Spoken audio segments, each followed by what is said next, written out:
but I'm gonna have Scott help me here. So I want you all, our next speaker, she might not be loud enough, but we need you guys to hear this story. This is gonna be the most impactful speech of the day, for sure.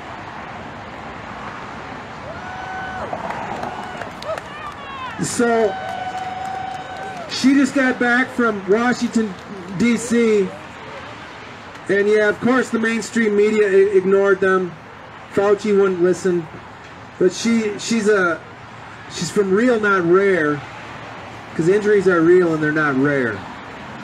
So Suzanna Newell got the vaccine in April, and she wants to tell the story of what has happened. And you all need to hear this, so come on in close. Her message is heartfelt, it's heartbreaking, but there's some uplifting message there too. We're not red, we're not blue, we're purple. We are Americans. And we all need to come together now. So I really appreciate Suzanna coming here and telling her story to you guys. This is Suzanna Newell. Thank you, Mark. Thank you for the opportunity to speak again. And really, like, I just feel like the love that you all are showing me and the care that you're showing me as a human being who maybe did something different than you did. I got the vaccine. I admit I was actually proud. I was like, look at me, I'm doing my thing, and like I'm supporting, I'm helping my country, but I know, and now I'm like this, and I know all of you are still caring about me and the pain and the suffering that I'm in, and I'm very thankful for that. And I think that is where we have to come together, because I think we've been doing so much pointing fingers, like even masks, you know, those were used and are still being used as a weapon. Like, I actually am still a little more comfortable wearing my mask, and I have all these doctor's appointments. My body is fragile. I want to wear my mask, but you know, we shouldn't hate each other for wearing masks or not wearing masks. We're all living our own truth.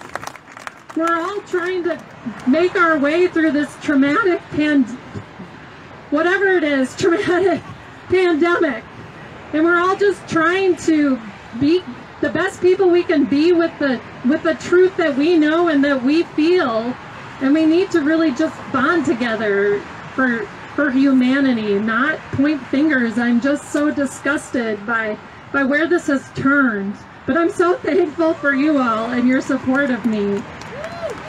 That wasn't even written yet. I just feel like so thankful for you all.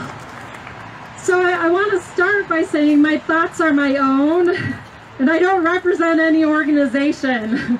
This is not coming from my employer. I'm on disability. Hopefully I can stay on disability for a while until I get better, if I do. So, as Mark said, my name is Suzanna Newell, and I live in St. Paul with my husband and 2 teenage kids. Some of you may already know some of my story. On April 13th, I followed the recommendations of the government and the CDC and was proud to get my second Pfizer shot. At that point, my whole life changed. Prior to getting my second shot, I lived a very active and healthy lifestyle. I did the MS 150 bike ride from Duluth to Minneapolis. That's 75 miles the first day, followed by 75 miles the second day. And I did the YWCA triathlon yearly. I also love to water ski, travel, and hike. I'm not doing those things now. I'm in a wheelchair. I actually didn't even want a wheelchair. I know some kind soul at the Capitol offered me one, and I didn't even want a walker. I'm using my grandpa's walker. I'm using a friend's wheelchair. I don't want this to be my life.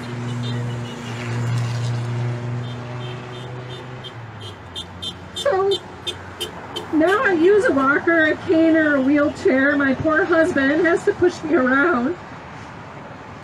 My leg is burning. I get this burning sensation on the inside of my thigh. I've had it since May. I had it when I went to the Mayo Clinic.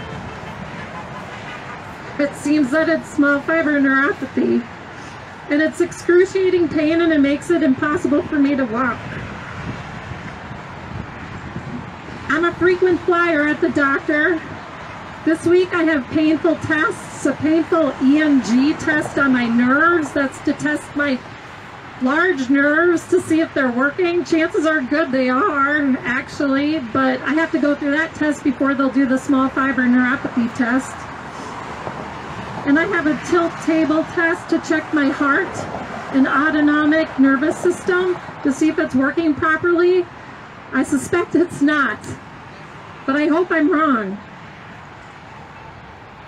I have so many symptoms, but I prioritize the ones with the most pain. My right pupil isn't dilating properly. I'm dizzy. I'm extremely fatigued. I have severe pain in my neck and my spine. Super high heart rates, like 120 just standing there. I took off my Fitbit because I got tired of seeing how high my heart rate was when before this, being more of an athlete, my heart rate was in the 50s, and now it's like 120 doing nothing. I have tingling in my right foot and leg, and a rash on my forehead, and chest pain. I've had to live with all these things as my new normal. And in fact, I would, had I not already been at the hospital a couple of times and had such bad experiences, I've had numerous occasions where I'm like, wow, if these were normal times, I would go to the emergency room. I feel like I'm dying here. This isn't good. But there's no use going to the doctor or the emergency room because they're going to brush me off and tell me I'm anxious and I'm not going to get the help I need. So I look to other suffering, vaccine injured, and tell them my symptoms online and ask them, what do you think I should do? And we're not doctors, we're all just trying to help each other out.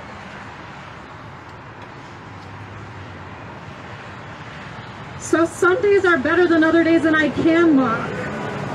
If I'm not in a flare-up, I can walk without assistance, and I can get around my own house. There are more things to hold on to, and I can rest. My injuries are invisible, but they're real and they're painful. I really want my life back. But now it's not just about me. I am super concerned about our children.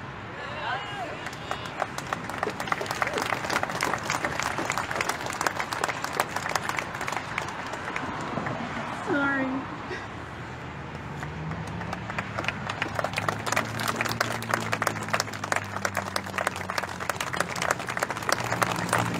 I know you all are concerned about the children too. I'm seeing so many friends posting proud parent pictures of their young kids getting their shots. These kids can't make their own choices, and I know their parents believe they're doing the right thing for their children and their country. But I know they're misinformed. All of the adverse neurological effects are not being disclosed. My husband and I traveled to DC for a press conference with Senator Ron Johnson. It was a press conference with many, I think 6 vaccine injured or maybe more, and medical experts. There was no mainstream media there. Nobody representing Big Pharma. It was ridiculous. Senator Ron Johnson's taking a lot of heat for supporting us, but he's doing the right thing.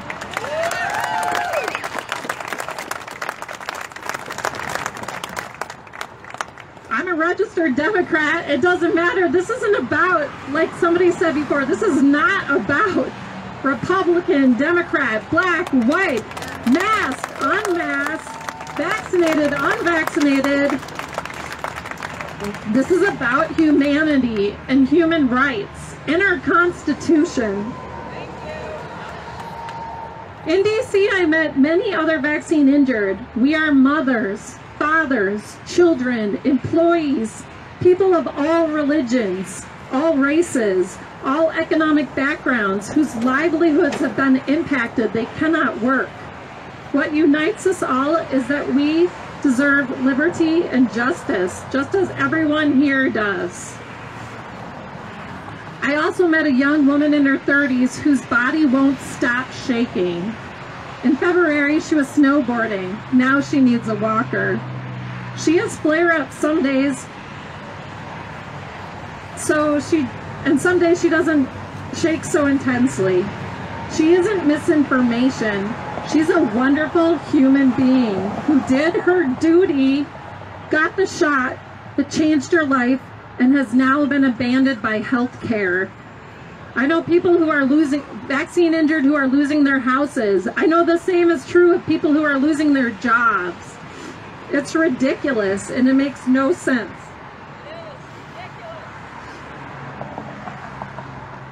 She's been abandoned by health care and is told that she's having a panic attack. It's uncomfortable to see people suffering and in pain. Most of us have internal symptoms. Those who do have visual tremors are getting made fun of online because the shaking is real. I'm lucky, like I have occasional twitches, but nothing like a lot of the people who are having neurological shaking. It's real. It's not a joke. I know I don't have to tell you all that, but I'm concerned about the people who aren't listening, and especially the kids. We need to pull together and stop pointing fingers at each other. It's like we hate people just because they're wearing their mask wrong or they aren't wearing a mask. Like, we're hating strangers right now. It doesn't make sense. Even my kids being raised in a society where it's like, oh, look at that person over there. We don't know that person. How can we judge that person because they're wearing a mask one way or another? Like, I really think that's what the government's doing. They're trying, and Big Pharma, and they're winning. I mean, it's insane. It doesn't make sense. We need to take the power back, not by violence, but by uniting in humanity. Let's start loving strangers again. Let's start assuming the best in each other. As I walk by you and I see you wearing a mask or I see you not wearing a mask, you know, it's hard to see when people are smiling with masks on, but like assume that people are caring about one another. We're not trying to hurt one another. We're all hurting. Every single person is hurting right now, whether they've lost their jobs, they've lost a loved one, they're sick themselves. Everybody is hurting. We need to come together at the intersection between red and blue into the overlap of humanity. We don't have to agree on everything. We're all living in our own truth. As we live our truths, let's think about what is just and what aligns to our Constitution. Freedom is the foundation of our Constitution. Freedom of speech for the vaccine injured and for the physicians that are supporting the vaccine injured to share the truth, even if it's scary. Social media should not censor us. Freedom to choose if a vaccine is right for you and your individual uniqueness. Where there is a risk, there should be a choice.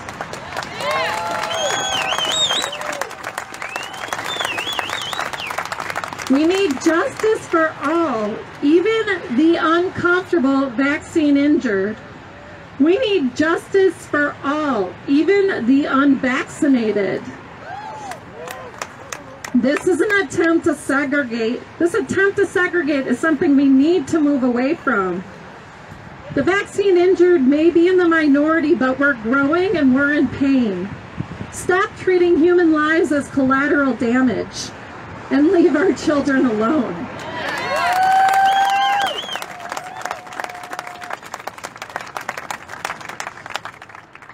To people who are scared of COVID, please, I beg you, stop trying to justify our reaction and lack of medical recognition and help as a low number that we need to accept to save the country and the world from COVID.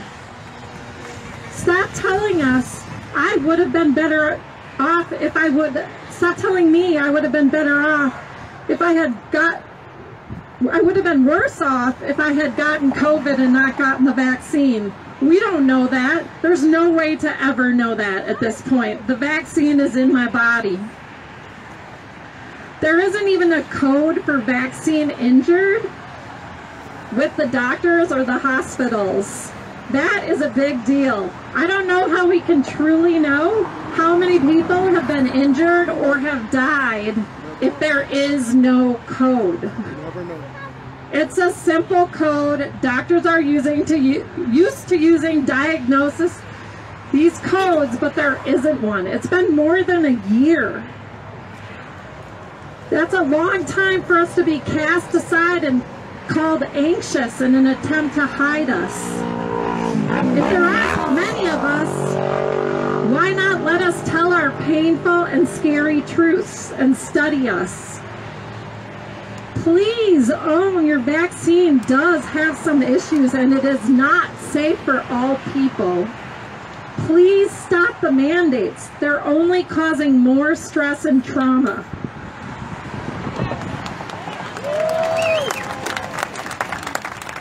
I sit here instead of stand here, even though I'd rather be standing here in front of you in purple.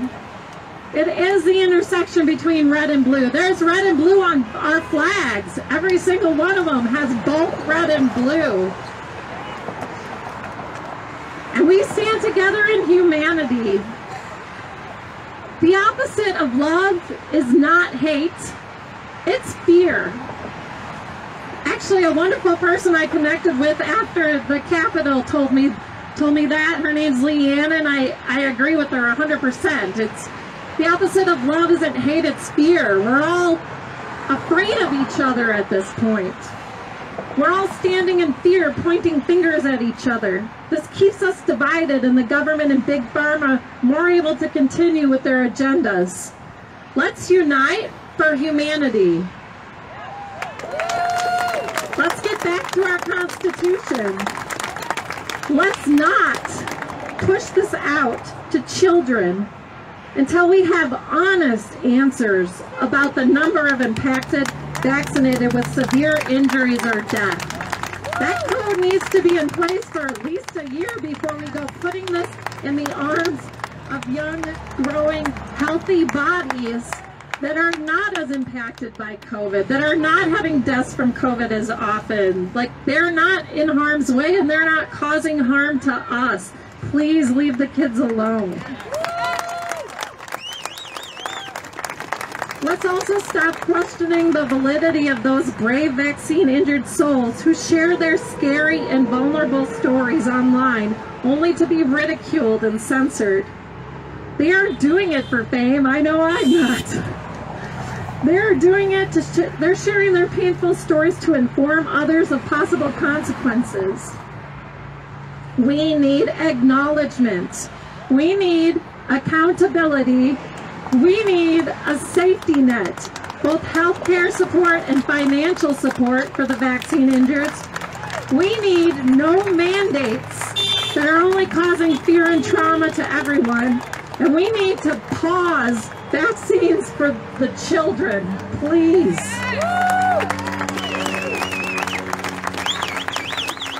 This is not a pandemic of the unvaccinated. This is a pandemic of fear, of trauma created by fear. We have all been traumatized by fear in the last 20 months.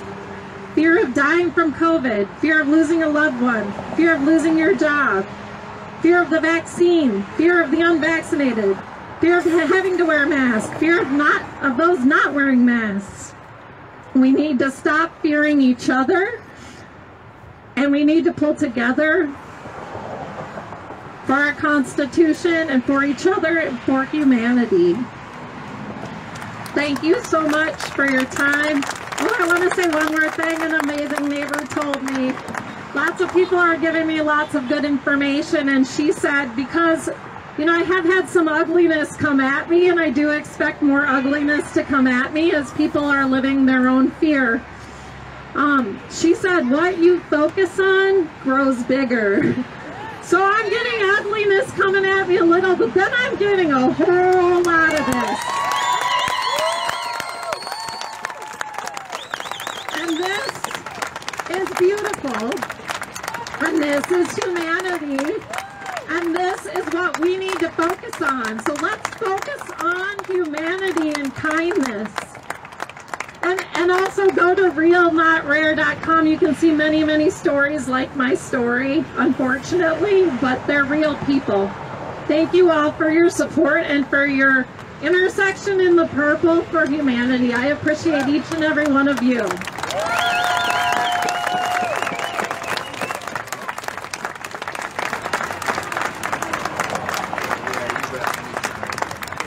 So what is the number? 726,965. 700,026,965. That is the number of adverse events reported to VAERS. 726,965. 17,000 deaths. And then if you add in miscarriages, you get close to 20,000. 26,000 people with permanent disabilities. Who are we trusting? Pfizer? 2009, Pfizer was fined in criminal court $2.3 billion. Criminal court. Pfizer. For lying, hiding data, and bribing doctors. And that's who we're trusting. You know, you're just pre-programmed. If the news media says it,